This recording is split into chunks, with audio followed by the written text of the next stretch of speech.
Okay, so I have some time. Some more time on video. I just made a video, but it was spaced in between where I was thinking and stuff, which may happen in this video. But anyway, this morning on my WhatsApp, I did have a status. So I put one status, which was a link to a video on beards and the truth about why Jehovah's Witnesses don't have the beard thing, which is absolutely bloody ridiculous. See, I said bloody, not the F word, because I'm trying to cut down the swearing because I know people don't like it. So beards, yes, I put a link to that, and I also put a comment on my WhatsApp status saying that because just saying interesting about the Aled, is it Aled Jones? I don't know if his surname's Aled Jones, but I don't know. But I'm just saying Jones because he's Welsh, and a popular Welsh surname, if people don't know, is Jones. But this Aled bloke has done a JW song, Listen, Obey and Be Blessed. Listen to that idiot on the platform who has not lived much in the real world, kept himself shut off from the real world, and take advice from him as he spoon-fed it from the governing body. And he spews it back up like a vomit, like a baby. So sit down, listen, obey. Remember, you've got free will, but you must obey. And then you'll be blessed. Anyway, that song was on there. I put on my WhatsApp that Aled Blokey has done a song, and it's on an album, an interfaith album with Christmas songs, and you know, JW songs on there, you know, and I put hypocrisy with a question mark. Now the good thing about WhatsApp statuses is if you don't know, and if you don't use your WhatsApp statuses, use them if you have any witnesses numbers on there. If you've recently left, because I have. Because I think a lot of witnesses, a lot of people don't know that when someone reads your status on WhatsApp, I don't know if if it works on an iPhone, but I have an Android. I know that it might work a bit differently, but in my menu I can see who's seen my statuses, and I can see that there are JWs who are still in, who I knew are looking at my statuses. So it's a good way, I think, to get some information across to them.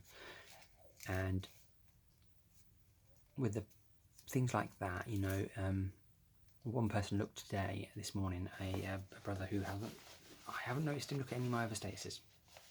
He might have at first, I can't quite remember, I can't say for 100%, but he definitely looked at the one today. He looked at the link on the beards. Whether he clicked on it, I don't know, but he saw the thing about Aled. So I don't know, it seems that someone, I watched a video today of a lady who, she had a northern accent. She called, was it northern accent?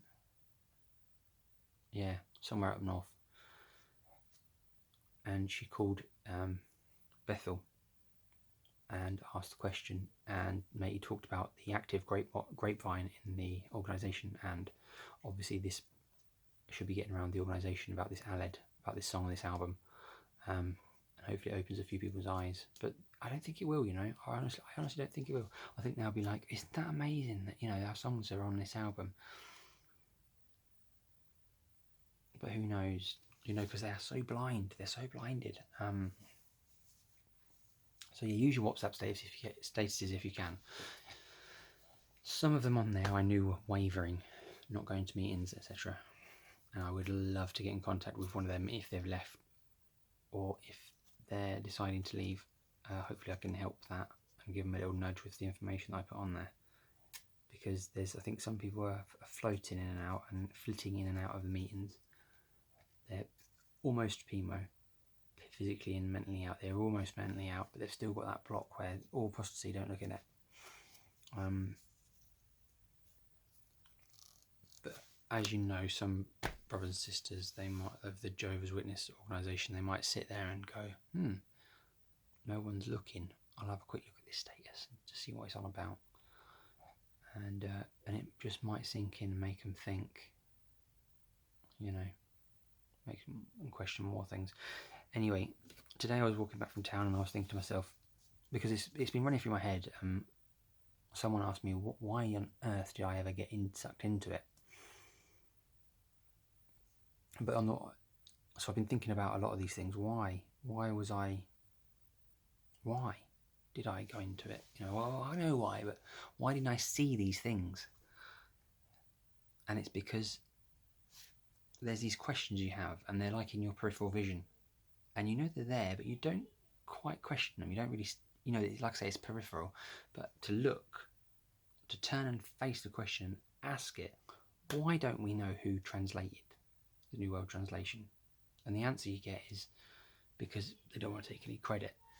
Well, the stuff I found is quite shocking. When you do look into it, it's shocking. You know, I'd knock on people's doors and you'd have these conversations, and I was 100% sure that this was the truth. The Bible was the most accurate Bible, based on my beliefs that the propaganda on broadcast was true and that they do it accurately. And there's a video about that on one of the broadcasts once about how accurate they are. So I believed it was accurate. So I believed the Bible was accurate. What was happening in the Bible was happening in real life. I was experiencing it. It all made sense. But I had these questions, and you know, there was a lot of questions. You know, the one thing that did sort of bug me was John 1:1 with the comma, and I did used to get me a bit. Rosie, do you have a plaster? I really need it back of my hand. I've got a bit of plaster from my phone. Jack, I've got a plaster here if you want. It's a little mini one. It's like, I know my dad's one. do you want this one? Yes, please. Come and get it then. Oh, it's locked in it. He said. Right, mate. Good lad. He hurt himself on his guitar. Took a little bit of chunk of flesh off. Anyway. Let me think. I'm closing my eyes because I'm trying to think. I'm not praying. Dad? Yeah? Mum said, is it dry enough to put the curtains back up? And she said that the curtains are behind the bedroom door. Yeah, I'll do it in a bit. I'm doing a video. Tell them I'm doing a video. Right, yeah. So it's in peripheral vision. I never turned and asked these questions and looked at, you know, and the thing is, because they keep you busy, they tell you you must study, you must get to that, you must study, you must get to that meeting. You're made to feel bad the whole time. Nothing you ever do is ever enough. That's what I felt. Nothing is ever enough. You could be doing all you're capable of. And I asked an elder, what do I need to do to become a ministry? And they said more ministry. And I thought, I've got 4 kids. I do ministry in the week as well. And sometimes I can't through depression of being in this crappy Borg. Sorry about that. And you think, why? Why was I in it? I don't know. I know why I got into it. Like I say, I believe the Bible was real. I believe history was real. It all backed it up. Everything the things that were being dug up. The thing about the king at the time in see, gladly I'm losing some knowledge of this stuff. There was a king. I'm sure a lot of you know what I'm talking about. There was a king, and they said he wasn't in rule at that time, so the Bible wasn't right. And then they found a cuneiform or something. And, you know, all these things, they seem to back it up. You know, it seems right. And of course, because I'd got into creationism stuff before I was a witness, so I believed in all sorts of things that did actually coincide with the witnesses. So I thought, okay, they've got that right. And I was sucked in. You know, like say, we'd lost a lot of people. We were on our own. We were young, 23. No, hang on a minute. What year are we in? 2020, 2012 got baptised. 2 years studying. Probably a bit longer than 2 years, I think. But anyway.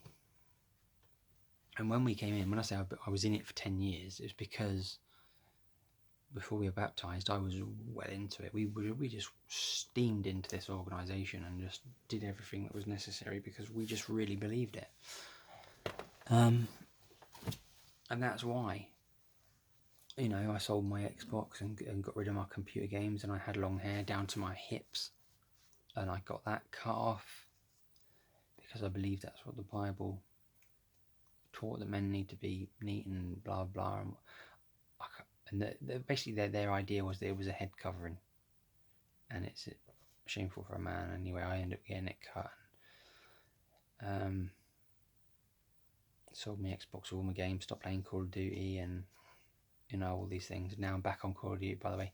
As soon as I left, I bought all the Call of Duty games I haven't played. So imagine that though. Imagine how cool that is. If you're into computer games, that is 10 years of no computer games, and someone gave me a PS3. They gave us a PS3, and I just went out and bought all the games I've missed over the last 10 years, and that's some playing to do. So a lot of people think, the PS3 is old. The games have been played and stuff, but I'm still catching up. I had great fun completing all the story modes and Call of Duty. How good it is to do things that you wanted to do for so long and not feel guilty. I remember someone saying they did a study on people who play these war games, and the study said that they dropped something, got someone to drop something on the floor next to a gamer, or next to people, and people who play violent computer games were less likely to pick up the item for the person. That's a weird old test, isn't it? But basically saying you're a bit of an idiot if you play computer games. It numbs your manners or whatever, I don't know. But then as time goes on, I remember thinking, but I'm surrounded by these Jehovah's Witnesses who are quite fake. They all seem quite like dull mirrors, like them cheap plastic mirrors that don't really show a reflection. That's what they're like. They're like fake little rubbish things. And you feel like a really good, expensive mirror. It's a bit of a weird analogy, but there you go. That's the way that's just the way I go on sometimes. But it's right. They all feel fake plastic, and I thought, well, I've been brought up. I haven't been brought up as a witness. But you have this lack. They have this real serious lack, and they are like zombies. I see a lot of memes, Exjw memes, and they put zombies in them and things like that, and robots. They call it the Borg. They are like the Borg from Star Trek, and it's quite interesting when you think about it. But it's not nice. The things that people have been subject to being part of the organisation. Anyway, my comments. Thank you for all my comments. Some of them are very uplifting. It's nice to hear, nice to read. Marie's getting on alright over work. She doesn't really. I talked to her yesterday about some of the comments, but she doesn't really seem to talk about it. I must say, I'm a little bit worried because she's doing a cleaning job for a Christian lady, well, some denomination, and she sort of talks to Marie about the Bible, and Marie quite happily talks about it, but I don't think she will, but I just really don't want Marie getting into any religion. I don't want anything to do with any religion. Who knows what the future holds? But I really don't want to know.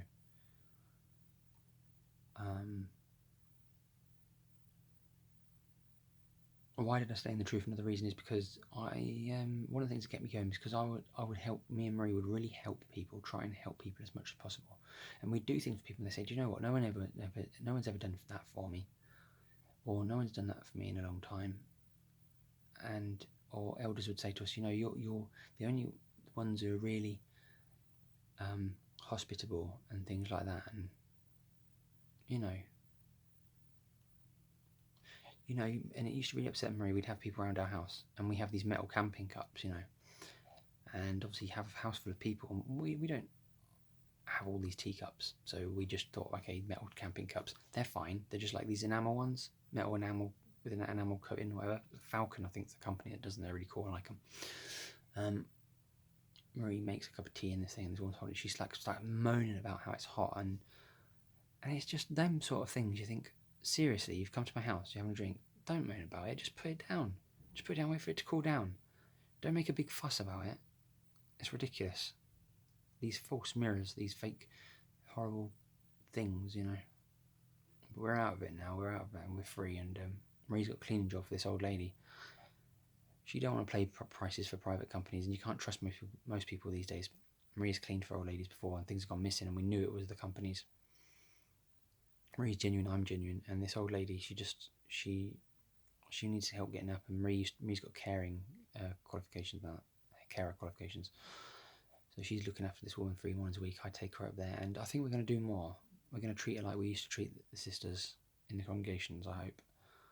And poor woman, you know, everyone needs someone. If we can be there for someone, then that's good. Gives us something to do as well. Makes us feel good that we give in to someone and not just waste our lives on us and our children. And hopefully it'll be a good example for the children as well. Anyway, here's my ham radio.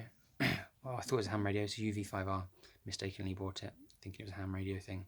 But it only picks up business things. That's something I might go into, get my ham license. Who knows? Something else to do while I'm not in the Borg. Anyway, got to go because I've got to paint, because we've got people coming to look at the house, see if there's anything he's doing to it. Surveyors or something. But really, there's nothing needs doing because I've already done it.